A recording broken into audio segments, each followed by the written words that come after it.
Living in Justin Trudeau's Canada, it's a never-ending hallucinogenic, surreal dream. Justin Trudeau's mode of governance is to top each scandal with a bigger scandal.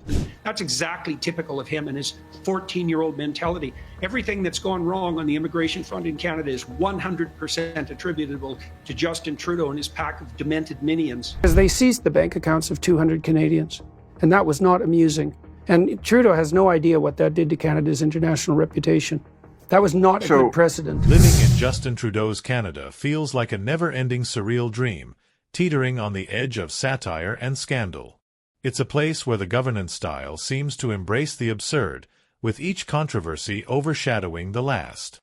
Trudeau's leadership, or lack thereof, is often likened to that of a teenager experimenting with power, and nowhere is this more evident than in his handling of the nation's immigration crisis, economic policies, and the erosion of civil liberties.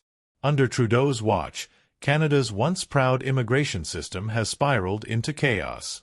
Critics argue that his open border policies have overwhelmed local communities and public resources, leaving cities struggling to cope with the influx of newcomers. Trudeau's recent promises to scale back immigration numbers are seen by many as a desperate attempt to mitigate the public outcry, but for some, it's too little, too late. This has left Canada grappling with rising tensions, insufficient infrastructure, and a government seemingly unprepared to tackle the consequences of its decisions. On the economic front, Trudeau's policies have sparked widespread frustration. Inflation is skyrocketing, the cost of living is crushing households, and Trudeau's solutions often feel like hollow gestures. His government's focus on unsustainable spending and mounting national debt is viewed as reckless, with critics accusing him of prioritizing optics over meaningful reform. These policies disproportionately affect working-class Canadians, eroding trust in leadership and creating an uncertain future. Meanwhile, Trudeau's record on civil liberties has come under fire, with some of the most controversial moments of his tenure highlighting his tendency toward authoritarian measures. The invocation of the Emergencies Act during the Freedom Convoy protests remains a contentious decision, seen by many as a severe overreach of government power. Freezing bank accounts and stifling dissent set a troubling precedent, leaving Canadians questioning their fundamental freedoms. Trudeau's rhetoric often frames political disagreements in stark terms of good versus evil, deepening societal divides and fostering polarization. Perhaps the loudest voice in this sea of discontent is that of Jordan Peterson, who has unleashed a relentless critique of Trudeau's leadership. Peterson accuses the Prime Minister of embracing a superficial style of governance, where curated photo ops and social media moments take precedence over real solutions. According to Peterson, Trudeau's focus on maintaining his image as a global progressive icon comes at the expense of addressing Canada's pressing domestic issues. Peterson's critique is not merely a laundry list of grievances, it's a call for accountability. He challenges Canadians to demand leaders who prioritize transparency and genuine governance over virtue signaling and public relations. For Peterson, the stakes are clear. Canada needs principled leadership to navigate its growing challenges, not a government obsessed with optics. Trudeau's tenure paints a picture of a nation at a crossroads, grappling with an uncertain future. His critics argue that his leadership represents a broader global trend, one where style eclipses substance, and citizens bear the brunt of short-sighted policies. Whether you see Peterson's fiery rhetoric as a necessary wake-up call or another polarizing critique, one thing is certain.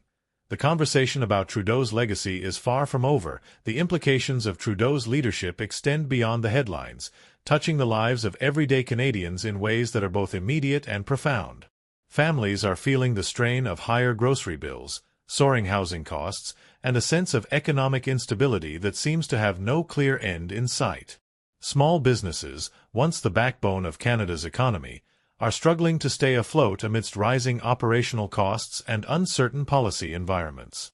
For many, Trudeau's focus on global optics feels like a betrayal, leaving them to wonder if their needs are being sacrificed for the sake of international applause. Jordan Peterson's fiery critique taps into this growing discontent, resonating with a segment of the population that feels unheard and undervalued.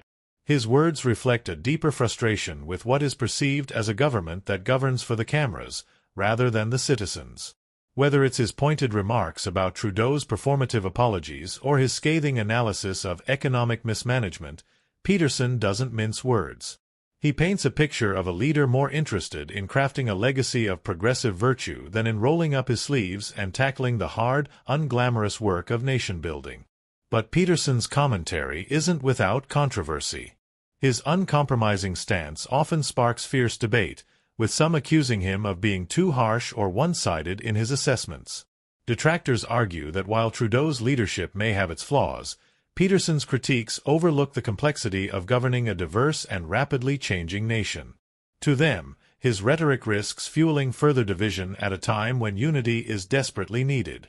Still, for many Canadians, Peterson's voice serves as a reminder of the power of accountability. His call for leaders to focus on substance over style, to prioritize the needs of their citizens over their global reputation, strikes a chord. His words challenge Canadians to ask difficult questions. Are we holding our leaders to the standards they should meet? Are we demanding enough from those in power? And perhaps most importantly, what kind of leadership do we want for the future of our country? As the debates rage on, one thing is clear.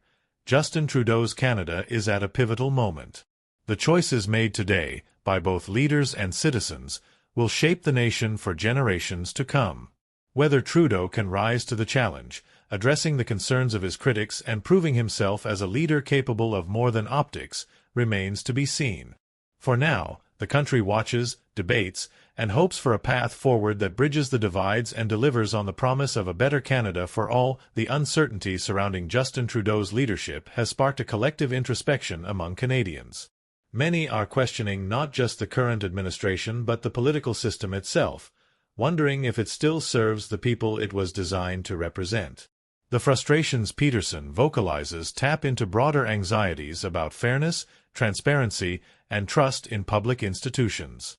From dinner tables to debate halls, these are the conversations shaping Canada's present and future. Supporters of Trudeau often argue that his focus on progressive policies and global advocacy reflects the values of a modern Canada, one that champions inclusivity and environmental stewardship on the world stage. They point to landmark initiatives such as carbon pricing and investments in renewable energy as evidence of a government trying to tackle long-term challenges head-on.